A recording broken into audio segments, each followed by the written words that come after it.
nga pala sa Canlas Sportswear and Tailoring.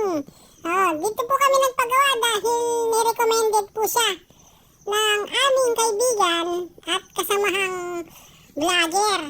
Kasi po ay maganda daw po silang gumawa at tumahi. Makita niyo naman po ang aming mga pinagawa sa kanila. So, matagal na po sila dito sa larangan ng pag-sportswear. Halos 20 years or more na.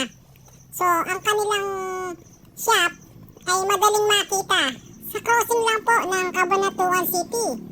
Ito po ang mga inabutan naming mga sample ng kanilang mga trabaho. Yan. Matingkad po talaga yung kulay, kuhang-kuha yung kulay at ang quality ng tahi ay nandun. Ayan. Ito po, malinis.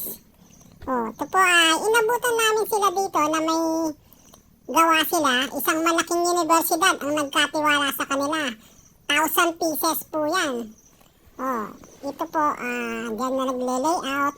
At ito yung kanilang mga gawa ever since nagpapasobra sila para meron silang display. So, si Michael Jordan, biriin mo, nag-NBA, dito nagpagawa. Joke lang po, mga kaibigan.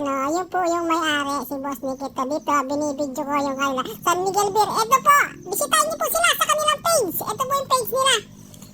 I-check nyo na lang po. Ito po yung mga sample nila na mga gawa. So, kayo na po ang kumontak. Binigay ko na po yung kanilang page, ang kanilang Facebook page. Madali po silang kausap. At lahat po ng design, kaya. Napakaganda po.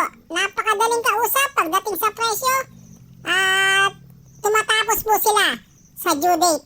Salamat